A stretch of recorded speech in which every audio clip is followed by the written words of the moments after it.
Selam aleyküm, merhaba saygılar TR телеканалының телесерджілері Prime программасына сейретесіңіз. Студияда сізлер үшін мен Гүлсім Халилова чалшам. Невбеттеки бір саат сізлернен берлікте бұл студияда яйынымызға қошылacak мұсафирімізден біз сонки актуаль меселелер этрafında лаф етежекміз. Сізлерні де біздің яйынларымызға қошылмаға чағырам. Біздің каналымызға, YouTube каналымызға абоне ола білесіңіз, лайк қоя білесіңіз, чүнки не қадар чоқ инсан біздің YouTube каналымызға абоне олса, о қадар чоқ дигерлері, яғни бізді көрмеген, белки танымаған хаберлерімізді ешітмеген инсанлар біздерге да чоқ абоне олыр ве сізлернен бәрі япқан яйынларымызға да қошылыр ве сейірі телер. Зира біздің яйынларымыздың эксериеті Русия, Украина женкейле бағлы оларақ айны заманда Қырым этрафындадыр. Қырым этрафында юзберген адиселер или аля қалыдыр ве АТР телеканалының асызылдайы сас мақсады малюм ұлғаны өзіре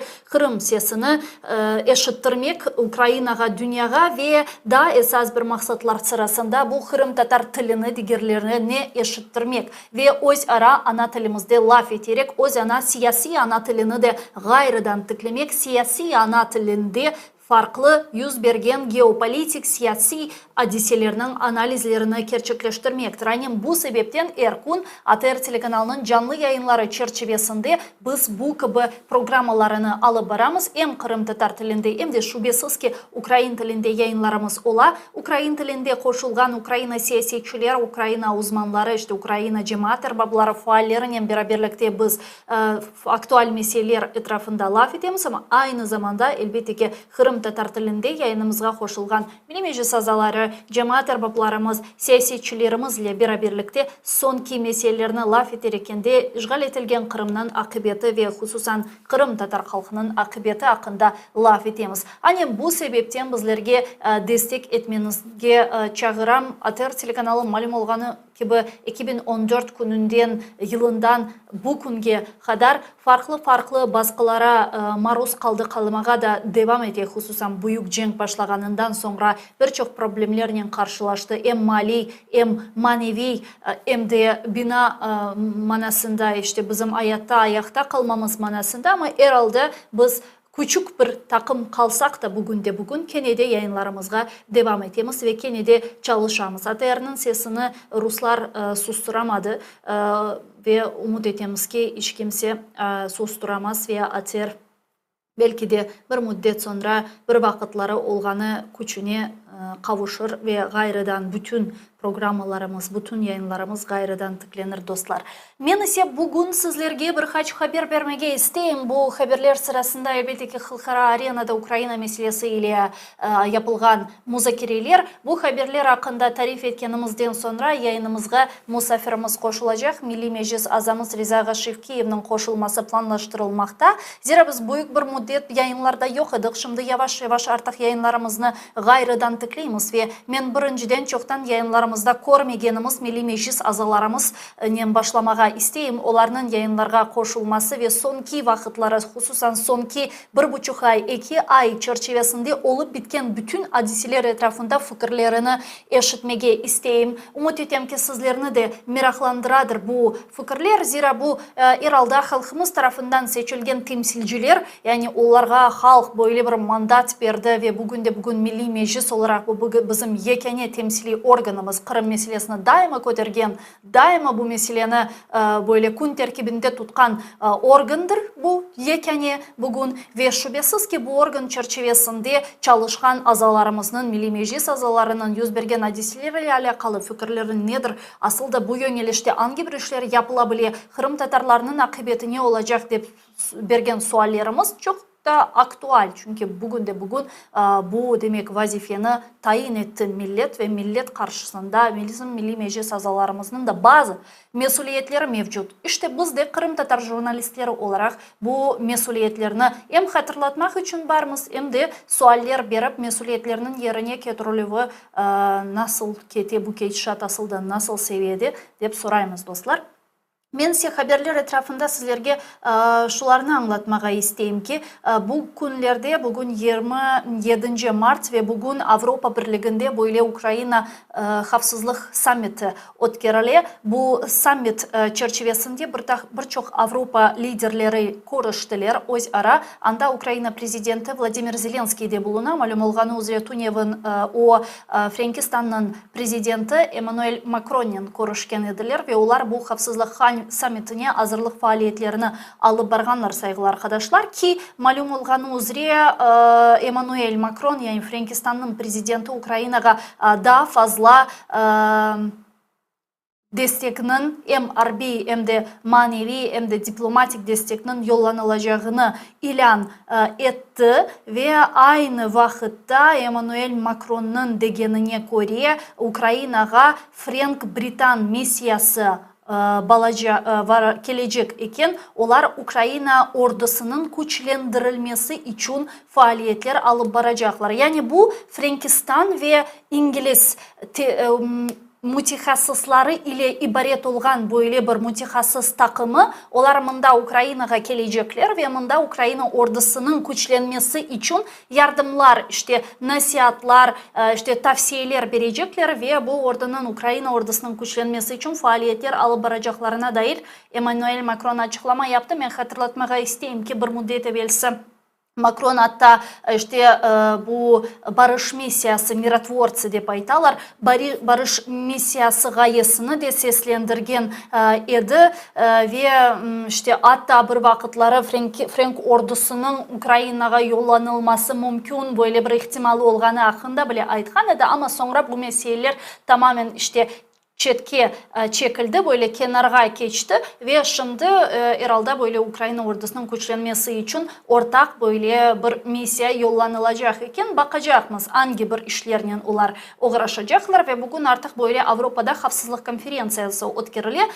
Ve bu Xavfsızlık konferensiya çerçevesinde Avrupa Birliği devletlerinin daha fazla Ukrayna'ga destek vermesi müzakere edilmekte. Hususan Rusya üzerinden ona көрсөтүлгөн санкцияларынын лягуу этилүүбү маселеси де музакире этилди ve мында Британиянын, яғни Ингилтериянын баш назири Кир Стармер дегеніне көре, сайгылы аркадашлар, шымды бу меселе асылды музакире этилмей ve асылды Rusya üzerinden herhangi bir sanksiya, herhangi bir yaptırımlarının lagу etilmesi ihtimali çok küçük, hatta yok, böyle sert bir şekilde bu muzakire etilmey, bu mümkün değil dep aytты ve daha bir kere bu yaptırımlarının, bu sanksiyalarının ne kadar mühim olganını kaydetti.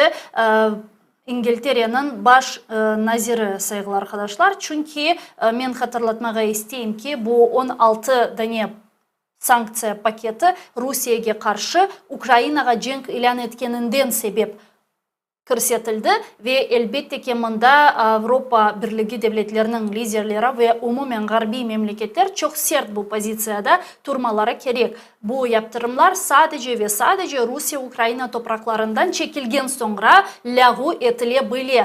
Rusya-Ukrayna topraklarından çıkmaganca bu sanksiyalarının lagу etilmesi mümkün değil. Degen şeylerini bugün hem Ukrayna prezidenti de bu summit çerçevesinde aytıp geçti dostlar ki men hatırlatmaga isteyim, Amerika Birleşken Devletleri'nin yangi prezidenti Donald Trump gelgeninden sonra onun takımındaki bazı temsilciler Rusya'dan bu sanksiyalarının lagу etilüvü meselesi boyunca laf etmeye başladılar ve hatta böyle bu meseleni düşüneceklerini ayttılar. Sanki dersin onların fikrine göre Rusya'ya böyle merhametli davransalar, Rusya'nın bu gibi isteklerini kabul edip yerine getirseler, sanki dersin Rusya uzlaşmaga, böyle barışmaga hazır olacak, ama yok, bu gerçek değil, bu böyle çalışmay. Aksine ne kadar çok Putin'ge, ne kadar çok Kremlin'ge böyle merhametli, sözde merhametli davranışlar yapmaga başladı башлаганлары вакыт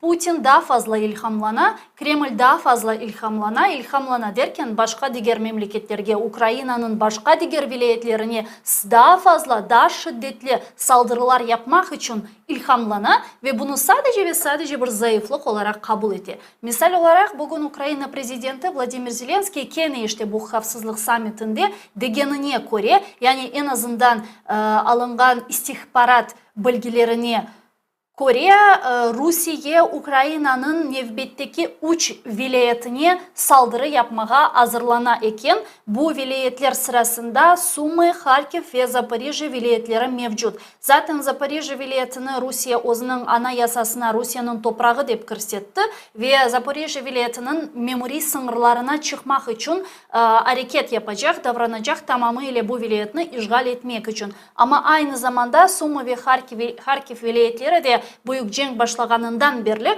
Rusiyanın maksatlары sırasında turaydı. Kharkiv'e yapılgan saldırılar olsun, Sumy'ge kirgen ediler, yaklaşmağa tırışkan ediler en azından Sumy vilayetine ve bu şehirlerini, bu vilayetlerini işgal etmek onların esas böyle taktik maksatlarından biri olganını aytmak mümkün. Çünkü stratejik olarak zaten bütün Ukrayna'yı ele geçirip böyle Sovyetler Birliği'ni kurmağa isteyler anlaşılganına göre. Ama herhalde demek bu vilayetlerini prezidentinin degenine göre Rusya almağa istey, işgal etmeye istey ve bu vilayetlerge saldırılar hazırlay. Bu Ukrayna'nın istihbarat servislerinin bergen bilgileri. Ama bilesiniz geçenleri Er-Riyad'da 24-25 Mart günleri müzakereler alıp barıldı. Bu müzakereler çerçevesinde Rusya, Amerika Birleşken Devletleri temsilcileri, Ukrayna, Amerika Birleşken Devletleri temsilcileri laf etildi. Müzakereler alıp barıldı ve bu müzakereler neticesinde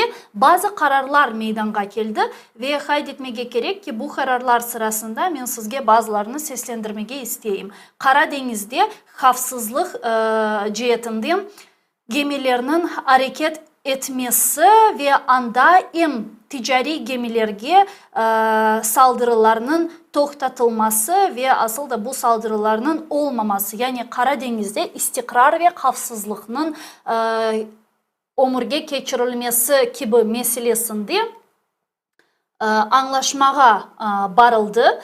Sonra Trump ve Zelenskiy arasında energetik infrastrukturaga binaen saldırılarının yasaklanmasına dair böyle bir anlaşma tasdıklandı. Çünkü bundan evvel bu anlaşma laf etilgen edi. Sonra Amerika Birleşken Devletleri cenk esirlerinin değiştirilüvü, sivil insanların serbest bırakılması ve zornen Ukrayna balalarının, yani sürgün etilgen Ukrayna balalarının Ukrayna'ga kaytarılması meselesinin müzakere edilmesi ve çözülmesi de tasdıklandı aynı zamanda. Amerika Birleşken Devletleri'nin lideri Trump'ın kalıcı bir böyle bir çözüm yolunda ilk adım olarak derhal ateşkes gerçekleştirilmesi gerek olganını bildiriyor. Ama elbette ki bu ateşkes hala da yoktur. Olacağı da görünmeye yakın vakitte, en azından 1-2 ay çerçevesinde takip edecekmiz. Ama misal olarak saygılı arkadaşlar, bu Karadeniz'de istikrar ve harbi gemilerinin bombalanmaması, işte alışveriş gemilerinin bombalanmaması da Ukrayna tasdikladı elbette ki bunu, ama Rusya kendi bunu, yani bu anlaşmanı tasdiklamadı ve Rusya'nın degenine göre bu sadece ve sadece halkara sanksiyalarının lağu etülüvünden sonra mümkün olabilir. Esasen bu sanksiyalar demek hocalık eksportu ile bağlı. Hususan Karadeniz'de Rusya'nın alışveriş gemilerinin gayrıdan tıklanılıvı ve hocalık eksportunun ki buna yaptırımlar, yani sanksiyalar kırsetilgen Rusya'nın alışveriş gemilerine binaen. İşte eğer bu sanksiyalar lağu etilse, işte biz o vakit Karadeniz'de bir hafsızlık, tehlikesizlik, bir istikrar yapmaya hazırmız degen nevbetteki şartını Rusya devleti teklif etti. Yani böyle hiçbir şartsız, hiçbir usulsuz Karadeniz'de istikrar ve tehlikesizlik teklifini Rusya asıl da reddetti. Ama bilirsiniz, ben bunda şunu aytmağa isteyeyim saygılı arkadaşlar. Kırım işgalden kurtarılmaganca Kırım'da Rusya harbiy kuvvetlerinin mevcudiyeti olğanca, anda Rus harbiy gemilerinin işte anda yürgen harbiy gemilerinin bar olğanca bu Kara Deniz'de asıl da istihrar mümkün değil. Kara Deniz'de istihrar ve hafsızlık yalnızca Kırım işgalden kurtarılganından sonra mümkün olabilir. Yani demek istegenim Kara Deniz'de tehlikesizlik ve istihrarının anahtarı bu Kırım'dır. Kırım'ın işgalden kurtarılığıdır. O sebepten bu yönelişte anlaşmalar alırıp barılsa bile anda Rus harbi gemileri mevcut. Andan, yani Kırım'dan Rus harbi gemilerinden Ukrayna'ya yapılgan saldırılar mevcut. Füze, bomba, roket saldırıları mevcut. Ve bu gemiler Karadeniz'de bulunur. Ve elbette ki bu gemilerge Ukrayna Silahlı Kuvvetleri ozunu korçalamak için herhangi bir saldırı yapabilir. Buna hakkı var. Ama eğer ki Rusya o topraklardan, o denizden Ukrayna'nın diğer vilayetlerine saldırılar yapmayacak olsa ki bunun garantiyasını hiç kimse veremez. Ukrayna zaten hem ateşkeske razı oldu hem de Karadeniz'de tehlikesizlik, işte enerjetik altyapıga saldırılarının toxtatılığı ve ilahi bunların hepsine zaten Ukrayna hazır. Ama görgenimizge göre Rusya bularga hazır değil. Ve eğer ki Rusya bularga hazır değil olup Ukrayna'ga saldırılarını devam edecek olsa Ukrayna'da sessiz ve cevapsız muhakkak kalmayacaktır. O sebepten Karadeniz'de bile istikrarının ve tehlikesizliğinin gayrıdan tıklanılığı meselesi ağır, zor, yani takip edecekmiz. Dostlar, men yayınımızga Milli Meclis azamız Rizaga Şevkiyevni koşmağa isteyim. O bizle şimdi canlı bağda. Kelini sonu selamlayıq. Rizaga, selam aleyküm. Hayırlı akşamlar. Aleyküm selam. Ramazan aylar hayırlı olsun. Oraza tutkanlarga Allah kabul etsin tutkan orazaların. Yaxsız mı? Çok sağ olunuz Rizaga cümlemizge. Hakikaten de men bu cenk meselelerini laf edip Ramazan ayının sonuna yaklaşa bu hafta sonki ay dünyanın işte Kadir gecesi eken dep ayttılar. Yani bu hafta hakikaten de dualarla geçirilmeli ve men bilesiz, Tunevin bilesiz nem bir iftarda edik. Herkesinin dualarında Kırım'ın işgalden kurtarılığı var ve hatta Mustafa'ga o'zining çıkışında bile dedi ki işte bu Kadir gecesinde Kırım'ın işgalden kurtarılığını niyet eteyik de öyle olsun inşallah. Umut etemiz ki öyle olur ama bugünkü şartlarda Rizaga nasıl görünesizge aslında Kırım meselesi hala da ilk vakitleri olğanı gibi böyle kun terkibinde mi ya da daha az laf etilmeye başladı? Çünkü benim şahsi gözlemlerime ve islerime göre şimdi Kırım meselesi böyle ilk saflarda, ilk sıralarda değil. Galiba prioritetler şimdi tamamen farklı. Sizge nasıl görünüyor?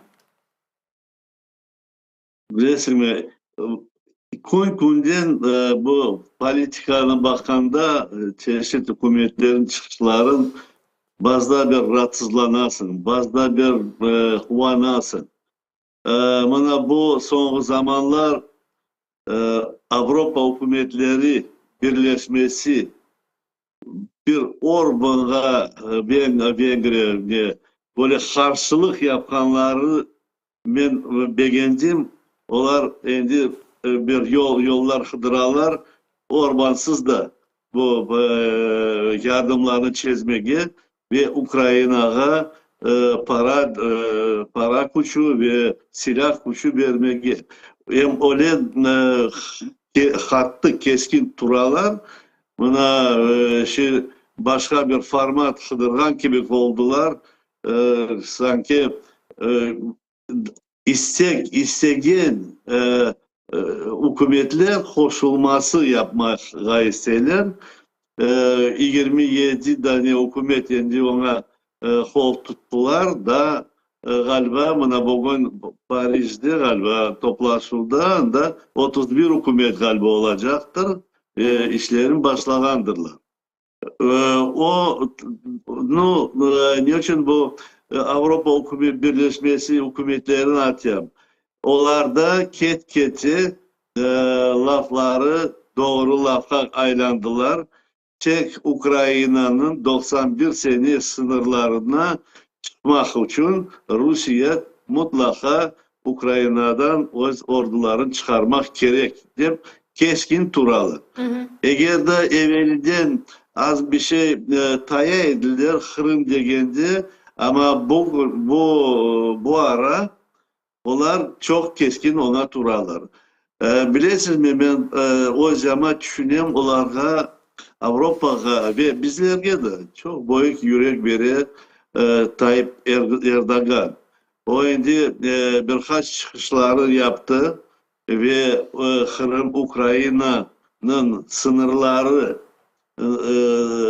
bozulmagay ve bütün topraklar 91 sene toprakları kaytarılgay Rusya Ukrayna'dan çıkması gerek degan çıkışlar yaptı. Onun o yürek beri Avrupa Birleşmesi'ni ben öyle anlayayım. Çünkü Türkiye'nin silah güçleri hepimiz bilemiz NATO'da ikinci güç.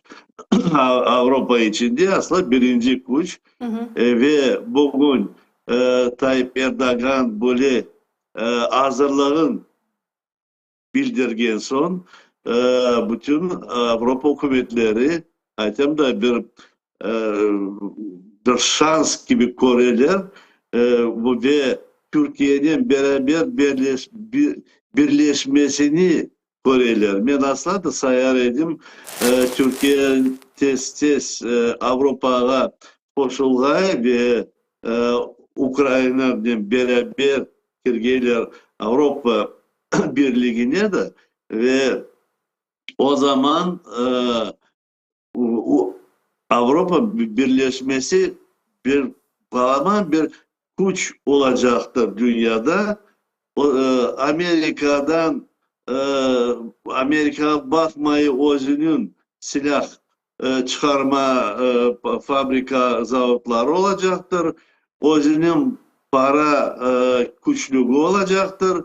Özünün böyle Türkiye'nin beraber aytam da ordusu mutlaka bağlaman bir ordusu olacaktır. O zaman Rusya burnusun Avrupa'dan, Ukrayna'dan çekecektir ve Karadeniz'de onun işi kalmaganın duyacaktır. Eğer de onu anlamasa ben bilesem Avrupa Birleşmesi Türkiye'den beraber ona güzel karşılık verir. Ya sizin fikrinize eğer ki misal olarak böyle tahmini teorik olarak eğer ki hatta işte Türkiye Avrupa hafızlığını güçlendirmek için koşulsa ve ilahri Kennedy sizin fikrinizce Amerika Birleşik Devletleri olmayıp sadece Ukrayna'nın tarafında Avrupa Birliği olup biz bu cenkni harbi manada kazanabilemiz mi ya da yok? Yani Avrupa Birliği'nin gücü buna yetecek mi sizce? Bizler Ukrayna hazır olmak gerekmiş. Çünkü Trump'ın oyunlarına bakanda bazı oyunları bilirsiniz mi aklıma bir balıkta işteydim kartlar aytaydı biri için Ceridon deydi biri için akılsız düşünmegen laflar aytkan söylerine öyle bir laf çıkaraydılar. Bu Amerikan padişah tarafından da bazı hareketleri hiç de anlaşılmaz. Anlaşılmaz degenim Ukrayna tarafın tutmayı Rusya tarafın tutkanın herkes duyar. Tek bizler Ukraynalılar değil Kırım Tatarlar bizler onu duyalar. Avrupa hükümetleri, dünya hükümetleri herkes duyar. Ona seyirlenemiz ve büyük hasibetke kalamız. Çünkü eğer de Biden olganda biz belli edi Amerika Ukrayna'ya kol uzata yardımlar eti tek pazarlık yapaydık onun azlık bu yardımlar azlık olganın ve her zaman lafını eteydik çoklatka ve Ukrayna ordusu güçleşke öyle bir laf getirdi ama Trump'ın bazı işleri anlaşılmıyor. Putin tarafına komplimentler ayta, Ukrayna tarafına bir inanmazlıklar ortaya çıkara mesela Ukraynalılar aytalar bizler böyle bir ne Kayseri'de bir neler vazifeler olup geçti.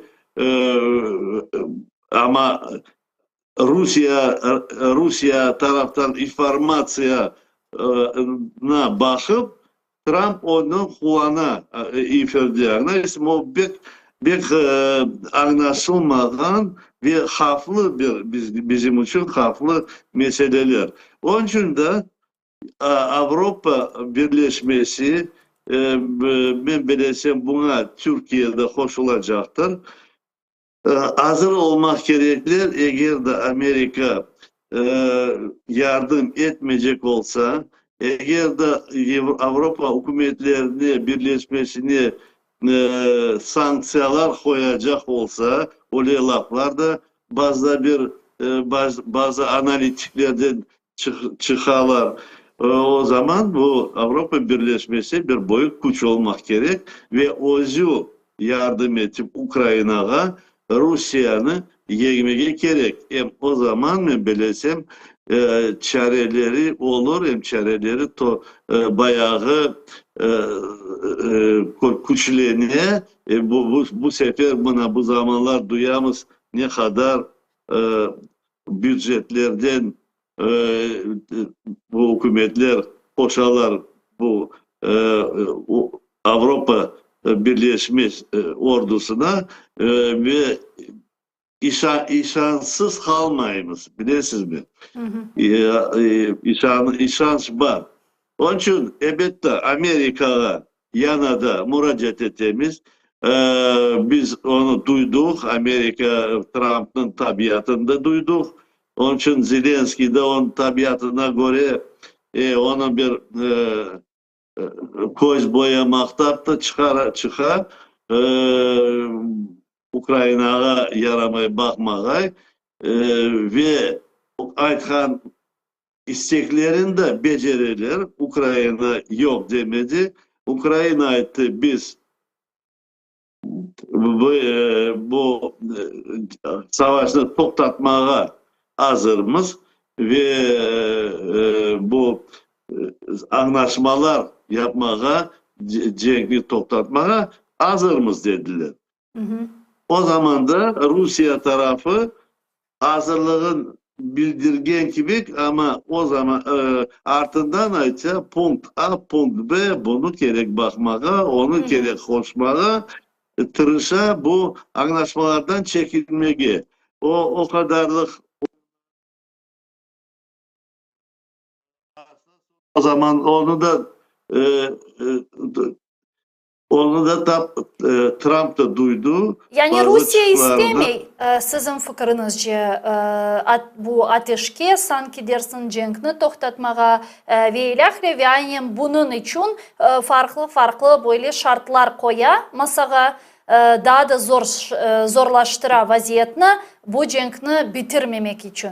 Ya ne için? Buna sizin bir fikriniz var mı? İşte Trump geldi, daha kolay olur mu Ukrayna'nı işgal etmeye deyip düşünüyor? Ya da belki de çünkü bu eşitesiz Ukrayna kanallarında misal Ukrayna harbi ekspertlerinin bile çoksa işte Rusya ordusunun da teneffüske ihtiyacı var. Onlar da işte çok artık yoruldular ya da onların da güçleri artık yoktur ve bu sebepten onlar ateşkes isteyebildiğin böyle şeyler aytılar. Ama bugünkü şartlara bakanımız vakit hiç de öyle görünmüyor. Yani Rusya, İran gibi ateşkesle alakalı bağlı olan anlaşmalara şart koya, masağa daha fazla şartlar koya, onun isteğini almak için. Sizin fikrinizce Rusya'nın maksadı şimdi neden ibaret?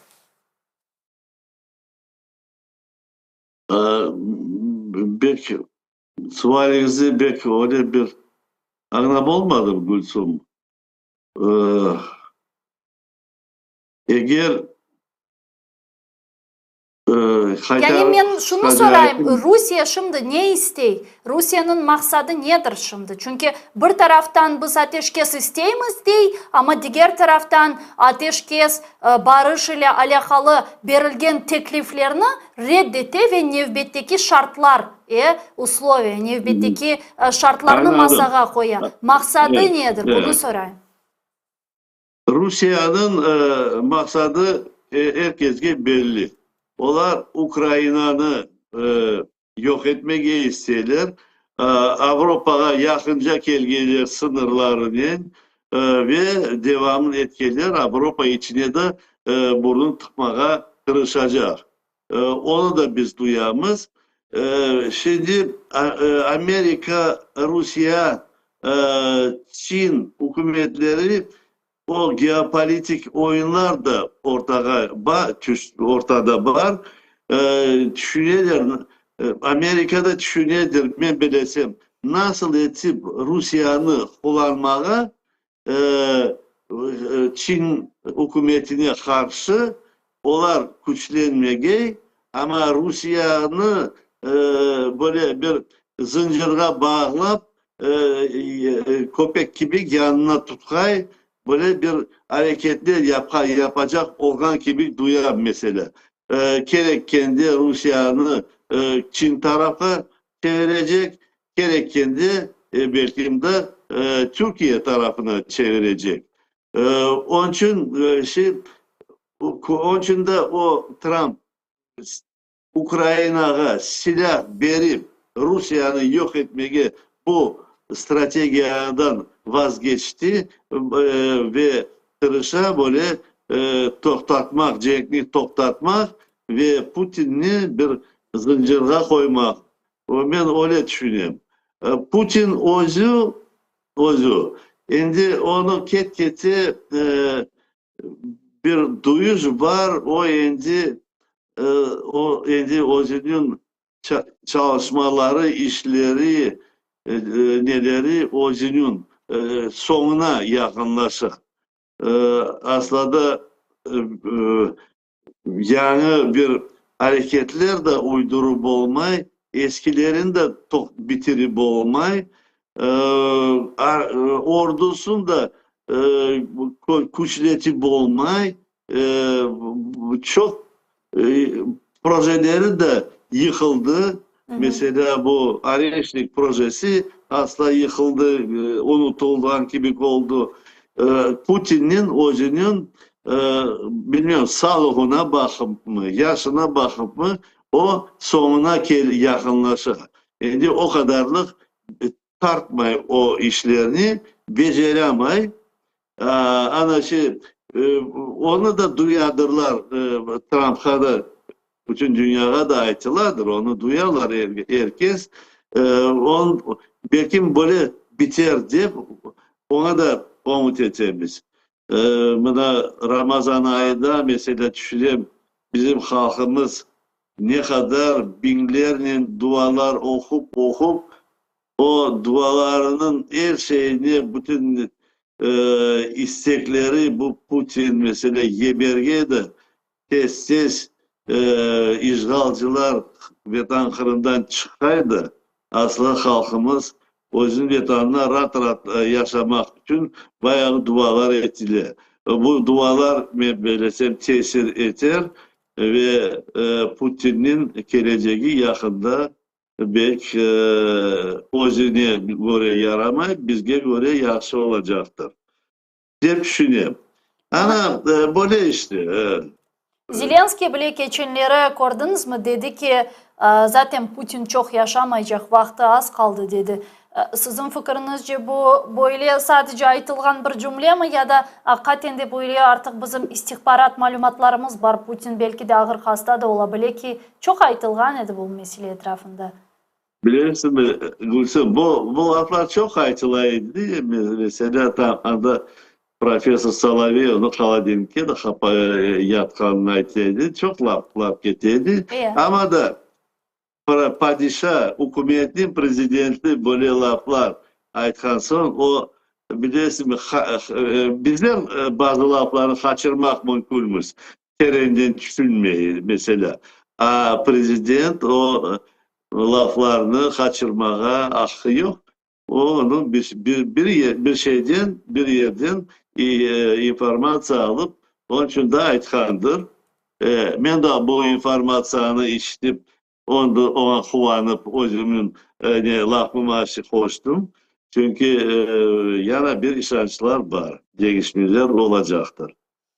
Yani umut ediyoruz ama aynı zamanda mı aklınızda mı biz yayınımızı başlaganımız vakit ben aslında Kırım'dan başladım. Çünkü biz sizinle Rıza 11 yıldan beri yayın yapamız birlikte bu stüdyoda. 11 yıl işte devamında Kırım meselesini daima laf etemiz, müzakere etemiz. Büyük cenk başladı. Kırım daha çok başta ilk yıllarda böyle birinci yıl laf ediliydi. Ama şimdi sonki böyle vakitleri saldırılar bile aman aman yoktur işgal edilgen Kırım'a. Aklınızda mı da 6 ay evvelsi yok işte Kezlev'de bir havaliman uruldu, yok Akyar'da işte Rusya gemisi patlatıldı, ebersi gün Cankoy'da Rus harbi noktalarına hava saldırıları yapıldı, drone saldırıları yapıldı. İşte bu deniz dronları ile Rusya'nın kayıklarına saldırıldı degen birçok haberlerini sizinle takip etiydik. İşte Kerç Köprü'ne saldırdılar birkaç defa, bularını koruyorduk, takip etiydik ve ne kadar yaman olsa da vatanımızga yapılgan saldırılar ama diğer taraftan Ruslarga yapılganı için seviniydik. Ve hatta vatandaşlarımızı bu harbi noktalar yanında yaşayan vatandaşlarımızı çekilmeye çağrılar bile yaptı Milli Meclis. Ama sonki bu aylarda bularının hiçbiri yok, görünmey. Sizin fikrinizce ne için? Yani atakım silahlarımız mı bitti? Ya da bir anlaşma mı var? Ya da bir farklı stratejiyamız şimdi gözlenili. Yani siz bu mesele etrafında asıldı ne düşünüyorsunuz? Sizce bu doğru sual mı asıldı? Bunu soramağa bugün. Bunun sebepleri nedir? Evet, çeşit düşünceler var. Niye için böyle ağa kaldık? Bir taraftan Kovanası Kırım'a raketler düşmeye anda soylarımız, dostlarımız, halkımız yaşay. Onlarla düşüngensin bir taraftan Kovanasın. İkinci taraftan Kasevet'te kalasın. Eğer Kırım'daki Rus ordusunu yandırmasalar ve mesela patlatmasalar onların böyle stratejik bazaların ona da hasevet edesin. Niçin bu böyle hücum yapılmay? Son düşünesin mesela Ukrayna pek büyük ağır cenkler yapar Donbas taraftan ve Kurs taraftan ben bilesem belki de yetiştiremeyiler bu Kırım tarafına bir atışma yapmaya ve bilesem hazırlık tek yaparlar. O hazırlıkını yapıp bir vakti geldiğinde birden yandırıp köprülerini hepsini yattırıp verecektirler diye düşünüyorum. İkincide de düşünüyorum geopolitik taraftan. Erdoğan kaç kere ayıttı bu миротворческие силы değil hazırlığı bildirdi. Ukrayna'ya o silahlar, o orduların kirgizip böyle cenkli toktatmak için hazırlığı bildirdi. Onu da ben bilesem eğer o kilise Karadeniz tarafından birinci girecektir Kırım'a. Eğer Kırım'a girse Türk güçleri o zaman Kırım mutlaka cenksiz kaytarılır diye düşünüyorum Ukrayna tarafına. Çünkü politikası Erdoğan'ın politikası Kırım mutlaka Ukrayna'ya kaytarılmak gerek. Belki öyle düşünceler vardır da onun için Kırım tarafına atışmalar olmaz. Ama da Rusya buna izin verir mi? Ukrayna hazırlana ve nasıl varyant olsa da Kırım'ı mutlaka kaytaracaklar. Mutlaka. Ya, mına bu barış misyası, Miratvorцы degeniniz, Türk barış misyasının Ukrainaga ve hususan işgal etilge Kırımga kirmesine Rusya izin verir mi? Çünkü mında er taraflı böyle bir maalesef ne kadar işte ne yazık ki Rusya'nın izni gerek. Rusya buna çünkü bugüne kadar Rizaga siz menden yaxşı bilesiz. Kırımga kirgen jurnalistlerini bile Rusya takip ete ve sadece Rusya taraftarı olan jurnalistlerinin kirmesine izin veriyor. Bugüne kadar birçok teklifler yapılgan edi. En azından işte Avrupa Birliği'nin Birleşken Milletler'inin seçimler vaktinde, bu plebissit vaktinde Kırımga kirmesine Rusya izin vermeyedi. Seçimler vakitte takipçi olarak anda işte Belarus'tan, farklı Rusya'nın diğer ittifakdaşlarından gözlemciler kelgen edi. Yani Rusya sırf Kırım'ı böyle bir kapalı bir yer yapmak için hiç kimsenin anda kirmesine izin vermiyor. Yani bunda elbette ki biz razımız. Çünkü Türkiye bizim Ukrayna'nın Karadeniz'de en azından en yakın ittifakdaşı ya Rusya. Niye zorlayabilir Rusya'nı bunu kabul etmeye? Bağış misyası tek güller verip de kucaklaşıp öyle geçmedi. Bağış misyası başlansa Rusya'ya karşı onu güçle geçirecekler bu bağış misyası. Olen alga getirilir Rusya'nı ya başlayacak default ya başlayacak her şey yıkılmak. Ekonomikası Rusya'nın ekonomikası ne olsa bek böyle haflı aldadır. Buna mesela Centrobank Rusya'nın Centrobank'ın özleri anda audit geçirirler. Paralarını kıdırarlar, para tapılmay. Fond Nasyonalного Благосостояния uçten eksilinde onlar masraf ettiler. Onların alı bek ağır Rusya'nın. Onun için bağış misyası başlanğanda o güçle başlanacak. Ve Rusya'nın alı olmayacak karşılık yapmaya. O zaman da bu taraftan da Avrupa taraftan da bağış orduları girer ve o Karadeniz'den ben umut ettim Türkiye gelip girse çok yaxşı olur idi. Eğer bu Türkiye ortağa düşse bizde bir büyük işanç çıka Kırım mutlaka Ukrayna'ya kaytaracakların. Eğer Türkiye bu işe girişse. Onun için daha bu son zaman kalabalıklar Türkiye'de olan kalabalıklar rahatsızlarlar. Teze bitecek. Çünkü bugünkü Türkiye'nin prezidenti nasıl ne olsa da ben o tarafın işte bakmaya ve müzakere etmeye hazır değil miyim? Çünkü o Türkiye'nin prezidenti Kırım Ukrayna'ya mutlaka kaytarılmak gerek degen sözlerini aytı.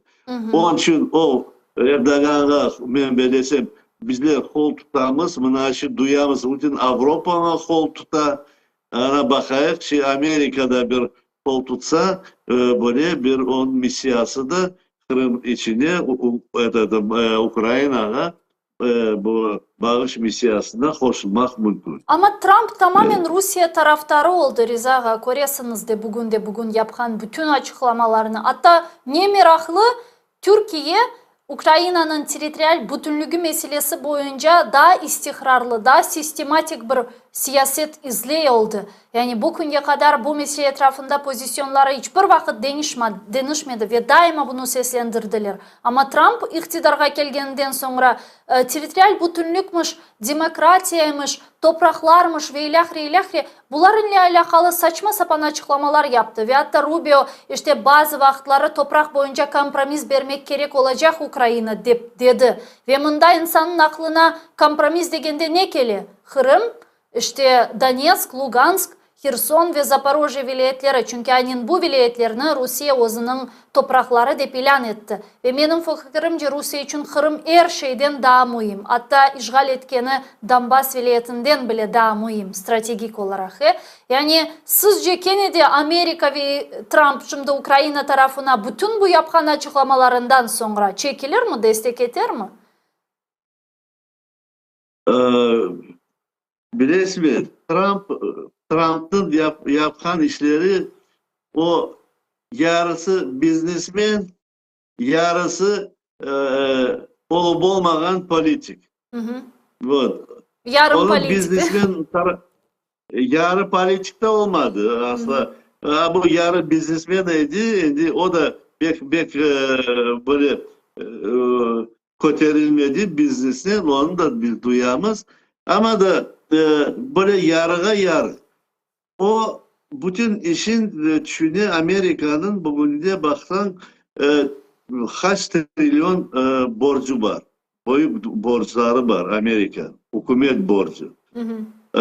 Şimdi o düşünüyor nasıl edip bu paralarını toplamaya Amerika'ya onun için de Hıdır'a bu biznesmen gibi Hıdır'a kaydan ne çıkaracağın. Evet. Onun için Ukrayna'dan bu toprak elementleri Hıdır'ı tartıp alacak olan sonradan bu atom elektrostansiyaların koluna alacak olan kontrol, anda gaz ve gaz trasaların kontrol yapacak olan ozi oturup gaz neftini satmağa, her yerde Hıdır'a nasıl para kazanmağa. Hoşmağa isteyip Amerika'da da Greenlandiya'nı almağa, Kanada'nı hoşmağa, onun ardından politik duyulmay. Politik böyle yapmay. Amerika politikası kaç yıllar 10 yılların getirdi demokratik yoldan bütün hükümetlerini, bütün Avrupa hükümetleri, dünya hükümetleri özüne sığındırmaya, yakınlaştırmaya, o yardımlar etip, çok para yardımları etip yakınlaştırıyordu. Ama bu Trump her şeyini birden bozdu. Evet. Bozgan son onu yapma başka bir formatka, başka bir model yapacak olsa ona bayağı güç gerek ve bayağı para gerek, vakit gerek. Onun için Trump'ın yapan işleri ona yol vermez de ben Belediye'mana Republikan Partiyası da toplaşmalarda çok kritik başladılar Trump'a karşı. Amerika özü eğer de sağlam hükümet olganı gösterecek olsa Trump'ı bu vazifesinden ya boşaltırlar, impeachment yapıp ya da ona doğru yola vururlar da bu mecbur olur doğru işler becermeye yapmaya. O işler içinde de birinci Ukrayna'ya yardım etmeye, Rusya'nı Ukrayna'dan çıkarmaya ve cengi böyle etip toktatmaya. Ya da beklemek gerek olacak 4 yıl Trump ketkence. Çünkü bundan sonra prezident artık olamayacak. Eğer ki anayasanı değiştirmeseler. Ama bizim o kadar vaktimiz var mı yok mu? Bu sualın cevabı da mende şahsen yoktur. Çünkü artık 11 yıl degenimiz gibi geçti Rizaga ve 11 yıl içerisinde insanlar Yarımada'da çok baskılar altında kaldılar. Evet. Ve aynı vakitte bu asimilasya politikası, tıl yok etilivi politikası, Rusya'nın politikası Yarımada'da devam etti. Yani bizim halkımızın sizin fikrinizce yani ne kadar dayanabiliyor bu işgal şartlarında? Bilirsiniz, halkımız çok ağırlıklara dayandı. Tarihimizde bakanda bizim halkımız bir horladılar. Yekaterina kelgen son asla bizim halkımızı yok etmeye tırışıp başladılar. Bugün onu tırışalar yapmaya, yok etmeye. Şimdi en kaflı bizim halkımız için Rusya propaganda çubuğuna kalkan ballarımız. Bizim ballarımız, torunlarımız mekteplerde okuylar. Mekteplerde onlara propagandistler her hafta asedet bir ders verirler. Onların millerin fikirlerin bozmak için böyle çeşit hareketler yaparlar. Onlara mesela sığındıralar, siz Kırım Tatar degitsiz, siz Rus Tatarsız deyip, onlara Rus bayrağın kollarına verip Rus gimni yırlattırar, öğretip, bu propaganda bizim ballarımızı Ruslaştırmaya tırışarlar. Bu en haflı bir halkımıza haflı bir zamandır. Bizler de mesela okuyanda balalıktan bu Sovyet hükümetini okuyorduk, piyonerlik, oyak, her şeyi geçtik. Ama bizim baba analarımız yanımızdaydı. Onlar Kırım'dan çıkmaydı. Bizge Kırım duygusun, Kırım'a sevgisin sığındırıp böyle terbiye alaydık ve dilimizi de coymadık, dinimizi de coymadık. Şimdi halkımız Kırım içine de bayağı dağılgan, mekteplerini Kırım Tatar mektepleri azlaştıra, okullar olmay tek Rus diline ve o kelime Ruslarda, kelime soyları bu Kırım'da yaşayan Rusları bir türlü pezemekler ama o kelime soyları daha bir ziyade. Bu sanki bu Rusya'nın en bu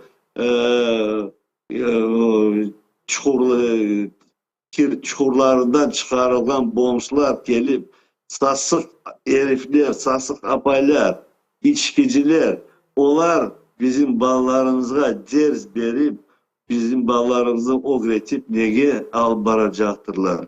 Ben ona çok hasevet ettim. Onun için ana babalar hayta aytam.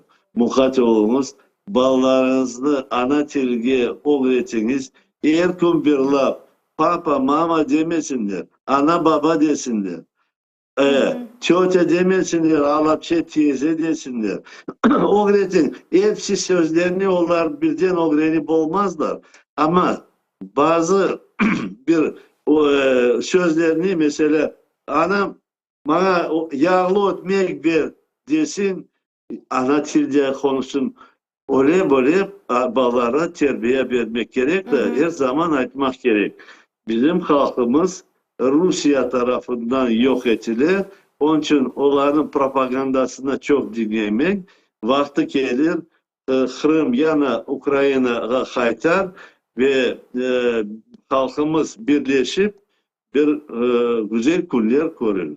Hikmet olsun. İnşallah. Yani siz deysiniz ki nasıl ki sürgün vaktinde sizlerini ana babalarınız işte vatanınız Kırım'da mutlaka kaytacakmız degen sözlerinin östürdü. Aynen bugün Kırım'da ana babalar, Kırım'da yaşasılar bile hakkatını ballarga aytmalı. Yani hakikaten koşulam doğru. Eğer bu işte işgal şartlarında bu gibi davranılması çok mantıklı. Ya misal olarak Rizaga ketkenler, çünkü bu da az sayı değil. 20.000 dep aytalar şimdi ama bence biraz daha fazla. Hem Ukrayna'da bulunganlar, Ukrayna ana kıtasında, hem Türkiye'de, Avrupa Birliği'nin farklı memleketlerinde, İrlandiya'da artık böyle bir büyük bir cemaat toplaşa degen sözler var. Yani sizince bu ketken insanlar, onlarını kaytarmak mümkün olacak mı? Çünkü ketkenler de mühim bir taraftan. Onlar da özünün tilini saklamaya tırışarlar farklı memleketlerde. Men bazı vaxtlar böyle transляцияларга, Telegram kanallarında böyle cemaat toplaşularına koşulam. Gençler ana tilde ve ilahli laf etmeye tırışarlar. Ama onlar da okuy, iş taptılar.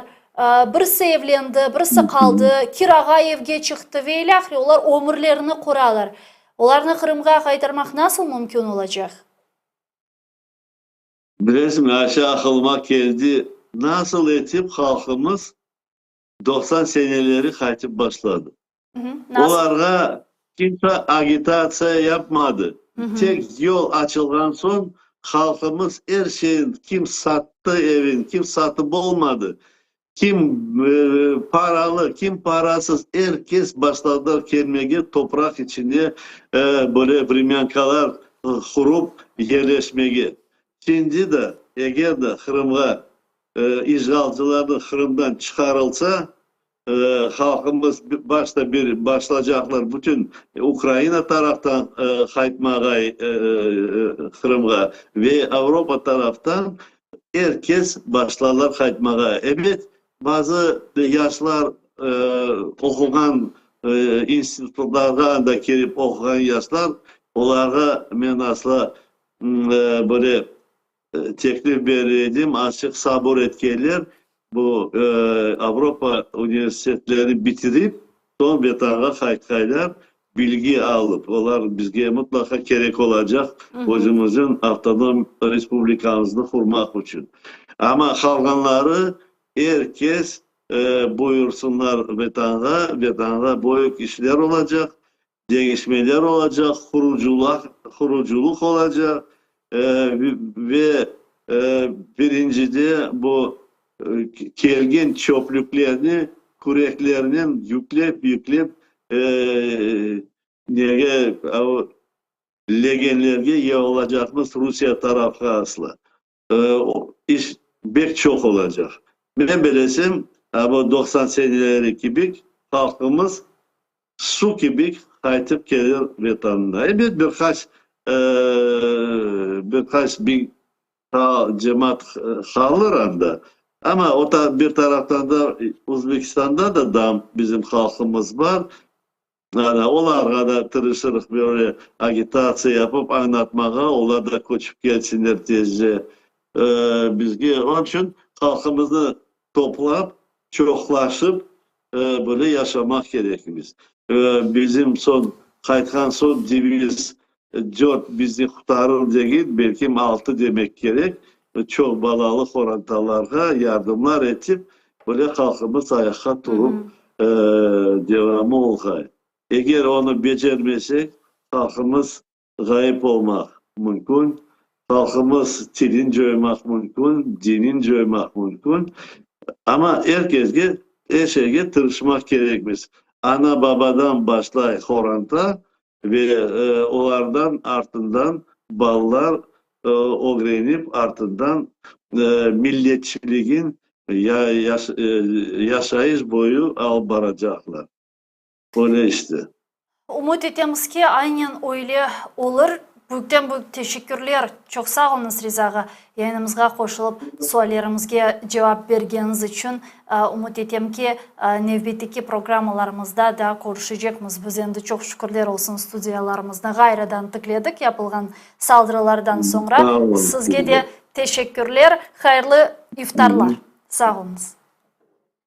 Kırım Tatar Milli Meclis azası Rizaga Şevkiyev bizle canlı bağdaydı saygılar arkadaşlar.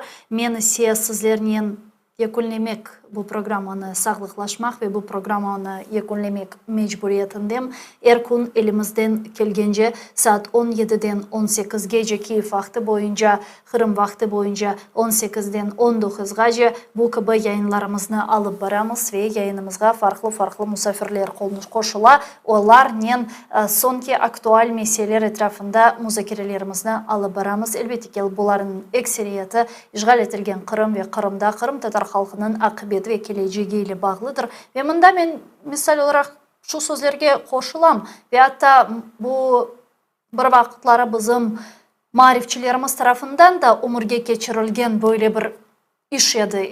Parlak, kabiliyetli gençlerimizni başka memleketlerge tahsil almak için yollay edi bizim marifçilerimiz, cemaat erbapları. Mali destek berip, işte anda tahsil algan Avrupa'da tahsil algan gençlerimiz sonra Kırım'a kayıtılması şartlı ile böyle yardım verileydi. Sonra Kırım'a kayıtıp algan işte bilgilerini, algan bu muhteşem tahsilini vatanının daha da güzelleşmesi ve daha da ilerlemesi, inkişaf etmesi için kullanaydı bizim gençlerimiz. Böyle bir stratejiya var idi. Benim fikrimce çok doğru, elbette bugünkü şartlar daha zorlaştıra vaziyetini, ama eğer ki bizim gençlerimiz Avrupa Birliği'ne veya başka memleketlerge ketip anda güzel tahsil alıp bu tahsilini getirip özünün devletinin, özünün milletinin akıbeti, geleceği, parlak geleceği için ömürge geçirse çok faydalı olurdu ve bu bizim geleceğimizi de aynı zamanda kurtarırdı saygılı arkadaşlar. Çünkü daima degenimiz gibi halkın geleceği genç nesillerdir. Onlar birbirini daima bu nesiller değiştiriyor ve her bir nesil diğerinden daha akıllı, daha entelektüel, daha zihinli ve daha kabiliyetli olmalı. Bugün bunun için şimdiki nesil çalışmalı. Dostlar, men sizden sağlıklaşam. Nevbeteki programmalarımızda görüşmek üzere.